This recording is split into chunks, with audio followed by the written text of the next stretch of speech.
रहे मौजूद। Workshop team के विपिन पुरोहित और गोपाल व्यास ने संभाली जिम्मेदारी। अस्पताल प्रशासन ने कहा, मरीजों की सुरक्षा हमारी सर्वोच्च प्राथमिकता है।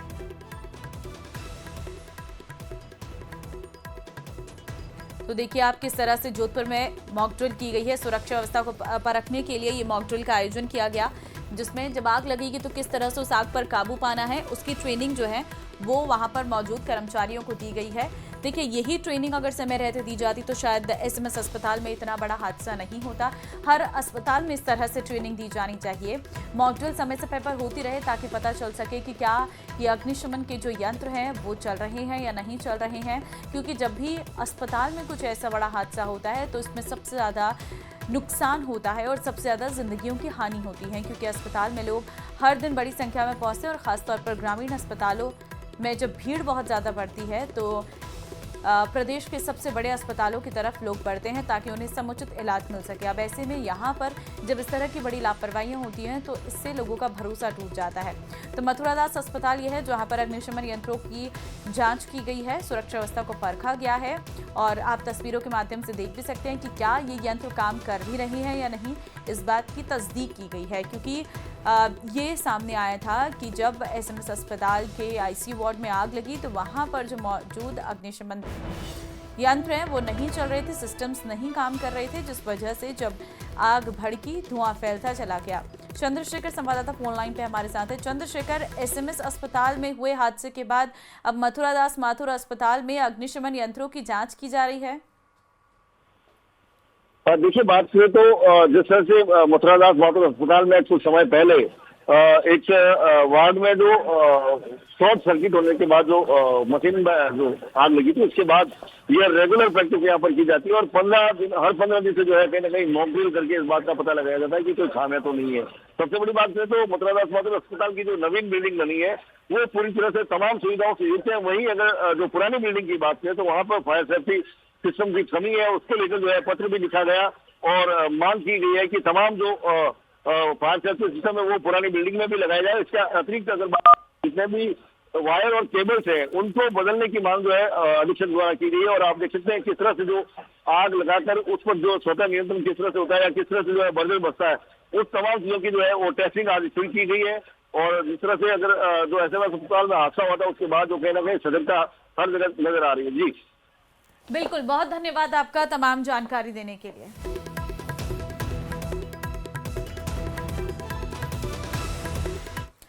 प्रदेश के सबसे बड़े सरकारी अस्पताल एसएमएस में आग लगने से हुई मौतों के बाद अस्पताल प्रशासन अलर्ट मोड पर नजर आ रहा है। बीकानेर संभाग के सबसे बड़े पीबीएम अस्पताल में भी सभी व्यवस्थाओं को चेक किया गया, जिससे इस तरह के हादसे दोबारा ना हो।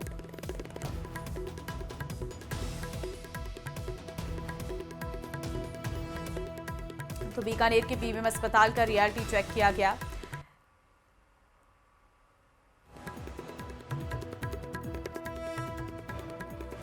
प्रदेश की सबसे बड़ी एसएमएस अस्पताल में आईसीयू में आग लगने के बाद अब प्रशासन पूरी तरीके से सतर्क हो गया है और स्वास्थ्य विभाग ने अब सभी अस्पतालों के लिए एक एडवाइजरी जारी की गई है, जहां पर जो है सभी आग से संबंधित व्यवस्थाओं को माकूल रखने की बात कही गई है। हम खड़े हैं बीकानेर के सबसे बड़े पीबीएम अस्पताल में। आप देखेंगे कि मेरे पीछे ठीक पीछे ये जो मेडिसिन आईसीयू 2 है, वहाँ के हालात हम दिखाने की कोशिश करते हैं और हम यहाँ चेक कर रहे हैं कि किस तरीके से इस आईसीयू में जो है वो व्यवस्थाएं की गई है। अंदर जो पेशेंट है इसलिए हम लोग अंदर नहीं जा रहे हैं, लेकिन बाहर से हम आपको दिखा रहे हैं कि यहाँ पर काफी साफ सफाई की व्यवस्था तो रखी गई है और उसके साथ साथ जो है अगर कोई हादसा होता है तो उसके बचाव को लेकर किस तरह की व्यवस्थाएं की गई है उसकी हम जानकारी यहाँ पर जुटाएंगे। किस तरह की व्यवस्था यहाँ की गई है जो हादसा हुआ है जयपुर में उसके बाद? देखिए, फायर एक्सटेंशन की जहाँ तक बात है तो हमारे इस अस्पताल में 600 शॉट जो सिलेंडर बोलते हैं फायर एक्सटेंशन के वो अवेलेबल है। हर एक मेडिकल आईसीयू के अंदर, डी आईसीयू के अंदर, पोस्ट कोविड आईसीयू के अंदर सभी जगह वार्डों में डिस्ट्रीब्यूट कर रखे हैं और लगा रखे हैं। समय समय पे इनकी चेक किया जाता है और गैस को फिलअप करने के लिए यहाँ से स्टोर में भेजा जाता है, वहाँ से जहाँ कंपनी के थ्रू फिलअप करा के वापस मंगवाते हैं। तो देखिए, निश्चित रूप से जिस तरीके से डॉक्टर अब एक्टिव हुए हैं और जो अलग अलग वार्ड्स हैं उनका भी आज निरीक्षण किया जाएगा कि कहीं पर भी किसी तरह की कमी ना रहे। और आप देखिए कि मेरे ठीक पीछे ये जो फायर फाइटिंग इक्विपमेंट है वो भी यहाँ पर लगाया हुआ है। और ये आईसीयू के बाहर इस तरीके से 2 से 3 जो है फायर फाइटिंग इक्विपमेंट्स लगाए गए हैं, ताकि अगर किसी भी तरह का कोई हादसा होता है तो उससे बचने के लिए जो है इन्हें यूज किया जाए। देखना यही होगा कि अगर जिस तरीके से प्रदेश में ये घटना हुई है, ऐसी घटना प्रदेश के अन्य किसी अस्पताल में नहीं हो। बीकानेर से न्यूज़ 18 के लिए विक्रम जागरवाल। और कफ सिरप से बच्चों की मौत मामले में नेता प्रतिपक्ष टीकाराम जूली ने दिल्ली में कांग्रेस मुख्यालय से पीसी की है और सिरप से बच्चों की मौत पर सरकार को जमकर घेरा है। टीकाराम जूली ने कहा कि राजस्थान और मध्य प्रदेश में कफ सिरप पीने से जिस प्रकार से मौत हुई है वो गंभीर मामला है। सिरप बनाने वाली कंपनी पहले से ब्लैक लिस्टेड है और ब्लैक लिस्टेड कंपनी से सिरप की सप्लाई क्यों हो रही है। राजस्थान में बच्चों की मौत हुई है लेकिन सरकार मानने को तैयार नहीं है। राजस्थान में अभी भी मौतों का सिलसिला जारी है। सरकार सिरप में गड़बड़ी से पलट जाती है। इसमें बहुत बड़ा भ्रष्टाचार इसके अंदर नजर आ रहा है। और राजस्थान के अंदर तो चिकित्सा मंत्री जी से जब पूछा गया कफ सिरप के बारे में तो प्रेस कॉन्फ्रेंस छोड़ के चले गए, उसका जवाब नहीं दिया और ये कहा कि हमने जांच करा ली है, कफ सिरप में किसी भी प्रकार की कोई कमी नहीं है। और हालत ये हुई कि जो मैंने बताया था कि डॉक्टर ने भी जब वो कफ सिरप पी तो उसको भी 8 घंटे के बाद में होश आया। वो जो कफ सिरप है उसका जो निर्माण कर रही है वो कंपनी ब्लैक लिस्टेड है। मेरा एक सवाल ये भी इस सरकार से कि जो कंपनियां ब्लैक लिस्टेड हैं या बदनाम हैं, जिन पे बार बार आरोप लगते हैं, तो उनसे ये सप्लाई क्यों लेते हैं? ऐसी क्या मजबूरी है इन लोगों की कि वो उन कंपनियों से सप्लाई लें? राजस्थान और मध्य प्रदेश में कफ सिरप के मामले में हुई मौत को लेकर दिल्ली में कांग्रेस की ओर से नेता प्रतिपक्ष टीकाराम जूली ने प्रेस कॉन्फ्रेंस की। उधर प्रदेश भाजपा अध्यक्ष मदन राठौर ने कांग्रेस पर पलटवार किया। राठौर ने कहा कि कांग्रेस शासन में किस तरह से घटिया सामग्री चिकित्सा विभाग में खरीदी गई, मजबूरी में भाजपा सरकार को उसका उपयोग करना पड़ रहा है। उन्होंने खरीद में कांग्रेस पर कमीशनखोरी का आरोप लगाया है। राठौर ने कहा है कि कोई भी दुर्घटना हो जाती है तो कांग्रेस की टीका टिप्पणी करने की आदत है, कांग्रेस सकारात्मक भूमिका नहीं निभाती है। देखिए, कई बार टीकाराम जी केवल ऐसी बातें कर लेते हैं, कभी अपने गिरेबान में झांक के उन्होंने देखा नहीं है। मेरे पास में वो सारे के सारे आंकड़े पड़े हैं कि उन्होंने किस किस प्रकार से घटिया सामग्री खरीदी थी कांग्रेस के समय में। हमको मजबूरन उसका उपयोग करना पड़ रहा है। कांग्रेस ने ऐसी एपरेट मतलब खरीद लिए थे जो मतलब कमीशन खोरी उसमें हुई और उसमें ऐसे मतलब फंगस वाले और इस प्रकार से उन्होंने सामग्री खरीद ली थी। वो मेरे पास में सारे आंकड़े हैं, मैं आपको दे सकता हूँ, बता सकता हूँ। हमें उनका उपयोग करना पड़ रहा है। फिर भी हमारी सरकार ने आते ही सारी व्यवस्थाएं ठीक करने का काम किया है। दुर्घटनाएं कहीं हो जाती है, इस पर टिप्पा टिप्पणी कर देना, ये मैं सोचता हूँ कि कांग्रेस की आदत है। कभी सकारात्मक भूमिका वो निभाते नहीं है, कभी सही बात व्यवस्थित रूप से बात करते नहीं है। कोई गलती हो तो बताना चाहिए। जो गलती हमारी नहीं है और सरकार की गलती नहीं है, उसके ऊपर किसी प्रकार का आरोप लगा देना, ये मैं सोचता हूं। मध्य प्रदेश में भी ऐसी हालत। अलवर जिले के सबसे बड़े राजीव गांधी सामान्य अस्पताल की हालत को बयां करती एक तस्वीर आई है सामने, जहां तीमारदारों के लिए लगाई गई कुर्सियों पर कुत्ते आराम फरमाते नजर आ रहे। ये रिपोर्ट देखिए।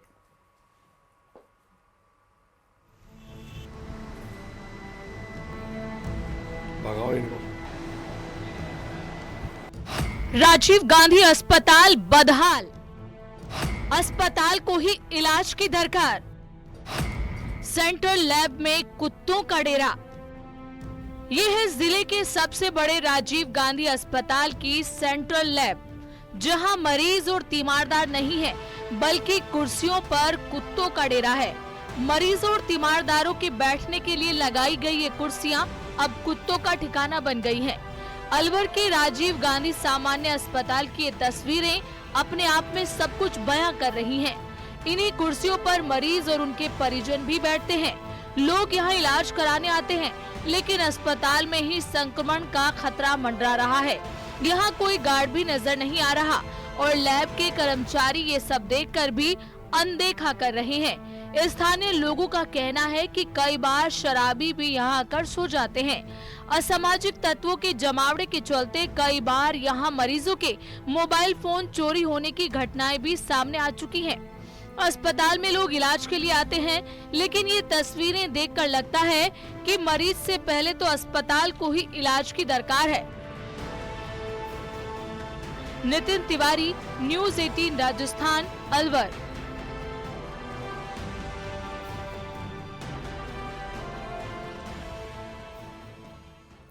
कोटा से आपको बड़ी खबर देंगे, जहां पर महावीर नगर इलाके में दिन दहाड़े चोरी की वारदात। लाइव चोरी का सीसीटीवी फुटेज भी आया सामने। बाइक सवार बदमाश ने लोहे की जाली उखाड़ी है। घर के बाहर नाली पर लगी हुई लोहे की जाली चोरी की है। चोरी के बाद बदमाश मौके से फरार। वारदात के बाद स्थानीय लोगों में आक्रोश देखने को मिल रहा है। ये तस्वीर हम आपको दिखा रहे हैं, जहां पर एक शख्स आपको बाइक पर नजर आ रहा होगा, मुंह पर मास्क पहना हुआ है और वो तभी वहां पर देखता है इधर उधर और उसे कोई नजर नहीं आता है, तो वहां पर नाली में जो जाली रखी हुई थी वो उसको निकालता है और अपनी बाइक में रखकर फरार हो जाता है। तो दिन दहाड़ी हुई चोरी की इस वारदात के बाद इलाके वासियों में नाराजगी देखने को मिल रही है और साथ ही उनका ये भी कहना है कि इस क्षेत्र में लगातार इस तरह की वारदातें सामने आ रही हैं। बात छोटे से एंगल की नहीं है, बात ये महावीर नगर फर्स्ट में प्रथम में आए दिन चोरियां, छोटे छोटे सामान को उठा के ले जाना, कभी मोटर खोल के ले जाना, साइकिल को उठा के ले जाना, ये स्मैची और ये चोरों का काम है। इसको हमें क्या है कि रोकना बहुत जरूरी है। श्रीगंगानगर के सीमावर्ती गांव खाटल बाना में प्रलोभन और धमकी देकर जबरन धर्म परिवर्तन कराने का एक सनसनीखेज मामला आया सामने। गांव के सतनाम सिंह ने इस संबंध में हिंदुमल कोट पुलिस थाने में मामला दर्ज करवाया है। शिकायतकर्ता सतनाम सिंह ने बग्गू सिंह और उसके बेटे अमनदीप सिंह पर आरोप लगाया। उन्होंने सतनाम की बीमारी ठीक करने का झांसा देकर जबरन धर्म परिवर्तन करा दिया। वही विरोध करने पर जान से मारने की धमकी दी थी और ऐसे में इस पूरे मामले में पुलिस ने आरोपी बग्गू सिंह और अमनदीप सिंह के खिलाफ बीएनएस की कई धाराओं में मामला दर्ज किया है। खाटलवाना के अंदर धर्मांतरण का मामला है। प्रार्थी अपने साथ खड़े हैं। बग्गू सिंह पास्टर ने इनको बीमारी का ठीक करने का। झालावाड़ प्रशासन ने अवैध अतिक्रमण के खिलाफ बड़ा एक्शन लेते हुए श्रीनाथ जी मंदिर की जमीन को अतिक्रमण मुक्त कराया। मंदिर की करीब 28 बीघा जमीन से यह अतिक्रमण हटाया गया। इस दौरान बुलडोजर चलाकर अवैध रूप से किए गए निर्माण को ध्वस्त किया गया। ये बड़ी कार्रवाई धार्मिक स्थल की संपत्ति को अतिक्रमणकारियों से मुक्त कराने के उद्देश्य से की गई है।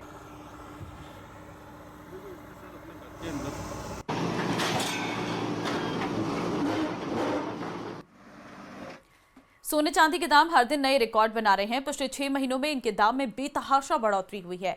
अब सोने का दाम 1,23,000 रुपए प्रति 10 ग्राम पहुंच गया है, जिससे खरीदारों की टेंशन और बढ़ गई है। ये रिपोर्ट देखिए। टाइम हाई पर गोल्ड रुला रहे सोने चांदी के दाम और कितना बढ़ेगी चमक। सोने चांदी के दाम एक बार फिर ऑल टाइम हाई पर पहुंच गए। जयपुर सराफा कमेटी के रेट की बात करें तो सोने का भाव 1,23,000 रुपए प्रति 10 ग्राम और चांदी का रेट 1,53,000 रुपए प्रति किलोग्राम है। बावजूद इसके लोग बड़ी संख्या में आभूषण खरीदने पहुंच रहे हैं। सब cultural reason and also wedding में सब खरीदते ही हैं और ख़रीदना तो बंद हो नहीं सकता है।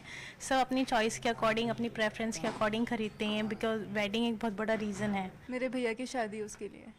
तो आप अपने भैया की शादी में मतलब जो है जो सोना है, क्या आपने उसकी क्वांटिटी को घटाया है या आपने उसको जो है उतना ही रखा है? क्या मतलब सोने के बारे में क्या सोचा? नहीं, यहाँ पर कम वेट में भी अच्छी चीजें हैं, तो इतना गोल्ड पे ध्यान देना नहीं पड़ रहा। जानकारों की माने तो बाजार में अभी कहीं भी मंदी की उम्मीद नहीं है। ऐसे में सोने और चांदी के दामों में और बढ़ोतरी नजर आएगी। अभी जो इंटरनेशनल माहौल है इसमें मंदी की उम्मीद नहीं है और चांदी हमको आने वाले 1.5 साल में 2.5 लाख रुपए और सोना करीब 1.25-2 लाख के बीच में दिखाई दे रहा है। तो हम अभी यही सलाह देंगे कि जिसके भी घर में फंक्शन है या जिसको सोना चांदी खरीदना है, बच्चे शादी लायक होना है, वो यदि फंड एक्स्ट्रा है तो अपनी परचेजिंग कर लें। पिछले 1 महीने की बात करें तो 8 सितंबर को सोने का रेट 1,11,270 रुपए था। 15 सितंबर को ये बढ़कर 1,12,750 रुपए हो गया। इसके बाद 22 सितंबर को गोल्ड का रेट 1,15,080 रुपए रहा, जो 29 सितंबर को बढ़कर 1,18,600 रुपए हो गया। तो वहीं अब 6 अक्टूबर को ये ऑल टाइम हाई यानी 1,23,000 पर पहुंच गया है। फिलहाल त्योहारी सीजन होने के चलते सोने चांदी के आभूषणों की मार्केट में डिमांड बनी हुई है। धनतेरस पर सोना और चांदी खरीदने की भी परंपरा है, क्योंकि इससे धन और समृद्धि का प्रतीक माना जाता है। कितने लगभग ग्राहक जो है यहाँ आते हैं रोजाना? सर लोग रोज़ करीब 50 to 60 तो कस्टमर आते हैं हमारे यहाँ पे, और सब ले ही रहे हैं, जैसे जिसकी चॉइस है, जैसे जिसकी अपने अपने वैरायटी के हिसाब से या जिसका जितना बजट है उस हिसाब से सब ले रहे हैं। छोटी मोटी चीज़ें कभी भी ले सकते थे, लेकिन अब ज़रूरत के हिसाब से ले रहे हैं। लेकिन ज्वेलरी तो बिक ही रही है, जिसको ज़रूरत है वो लेगा ही लेगा।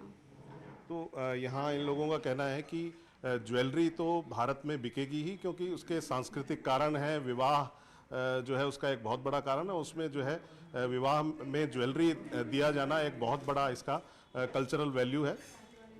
कैमरामैन दिलीप चेची के साथ हितेंद्र शर्मा, न्यूज़ 18 राजस्थान। पीएम मोदी के राष्ट्र और जनसेवा को समर्पित 24 साल पूरे होने पर देश के गृह मंत्री अमित शाह ने भी सोशल मीडिया पर पोस्ट कर पीएम मोदी को बधाई दी। अमित शाह ने लिखा, ये दिन पूरे देश के लिए बहुत महत्वपूर्ण है, जब निस्वार्थ भाव से जनसेवा को समर्पित एक कर्मयोगी ने संवैधानिक शपथ लेकर लोगों की समस्याओं को अपना मानकर उनका निवारण शुरू किया और ये समस्याएं इतिहास बनती चली गई। इन 24 वर्षों में चाहे गुजरात के किसान हो, महिलाएं, उद्योग और शिक्षा का कायाकल्प करना हो या फिर प्रधानमंत्री के रूप में देश की सुरक्षा, गरीबों के कल्याण और पिछड़े, दलित और जनजातीय समुदाय सहित सभी वर्गों का उत्थान करना हो, मोदी जी ये सिद्ध कर दिया कि जब विजन राष्ट्र प्रथम हो और मिशन विकसित भारत, तब एक नेतृत्व कैसे करोड़ों लोगों के जीवन में परिवर्तन ला सकता है।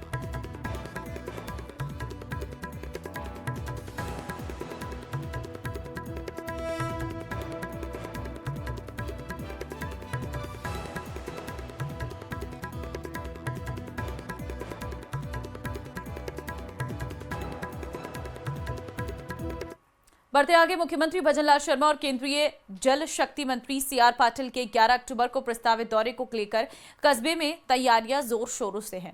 इसी को लेकर बीजेपी कार्यकर्ताओं और प्रबुद्ध जनों की एक बैठक आयोजित की गई, जिसमें आगामी कार्यक्रमों की रूपरेखा पर मंथन किया गया।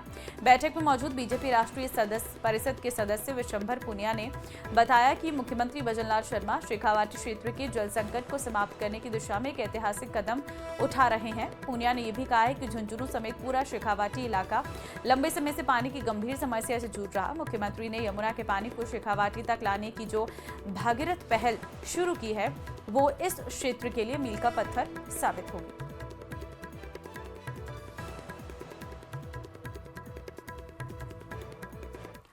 सुजानगढ़ में पिछले 24 घंटे में कुल 82 mm बारिश होने से शहर के निचले इलाकों में पानी भर गया है। भोजलाई, बास, होली धोरा, वाल्मीकि बस्ती, नया बास, नाथू तालाब आदि क्षेत्रों में पानी भर जाने से लोगों का आम जनजीवन प्रभावित हुआ। सभापति नीलोफर गौरी ने जलाशयों पर चल रहे पंप हाउसेस का निरीक्षण किया और 24 घंटे पंप चालू रखने के निर्देश कर्मचारियों को दिए। सफाई निरीक्षकों को PTO लगाकर मोहल्ले से जल निकासी के लिए निर्देशित किया गया, ताकि जल्द से जल्द समस्या का समाधान किया जा सके। दूसरी ओर जलाई बास स्थित कब्रिस्तान और शमशान में फिर से पानी भर गया है। डूब रहा साहब, 50 घर को बुरा हाल है। कल सुबह में बारिश हो रही है, अभी के चलते सब परेशान है। मैं तो विकलांग आदमी है, धंधा बजाने वाला आदमी भी जा रहा कोनी काम करने। पूरा हाल बहुत बुरा हाल है मोहल्ला और को सबको, सब छोटा छोटा बच्चा है और है काम कर रही है कोनी, समस्या का हल है। जिस तरह से 15-20 दिन के मानसून के बाद 15-20 दिन के गैप के बाद कल बहुत ज़्यादा बारिश हुई है। और सुजानगढ़ के जो आज हमने जो क्षेत्र में जो निचले इलाकों में जो पानी का भराव होता है, वहाँ हम और हमारे SI साहब और हम सब निरीक्षण कर रहे हैं। और आज जो भी दुलिया तलाई है वहाँ पे हमने मोटर तो रात से ही चल रही है और कुछ गलियों में पानी है, उसकी निकासी के लिए हम कोई डीजल पंप और उनकी व्यवस्था कर रहे हैं और सभी जगह प्रॉपर तरीके से मोटर चल रही है। यही कोशिश है कि भाई आज का पूरा दिन अगर बारिश नहीं हुई तो पानी निकासी जहाँ जहाँ भराव है वो पानी निकासी की जो भी समस्या है उससे निजात मिल जाए। धौलपुर के राजाखेड़ा क्षेत्र में पार्वती नदी एक बार फिर उफान पर है। बांध से पानी छोड़े जाने के बाद नदी के रपटे जलमग्न हो गई हैं। कई गांवों का संपर्क मुख्य मार्गों से कट गया है। नादोली रपट पर लगभग 2 फीट तक पानी की चादर बह रही है, जिससे रपटों पर से आवागमन पूरी तरह बंद हो गया। इस साल पार्वती नदी 7 से 8 बार उफान पर आ चुकी है। रपटों पर आवागमन और ग्रामीण जीवन पर गंभीर प्रभाव पड़ रहा है। प्रशासन लगातार स्थिति पर नजर बनाए हुए लोगों को सावधानी बरतने की हिदायत दी गई। नदी के जलभराव वाले क्षेत्रों से दूर रहने की अपील की है।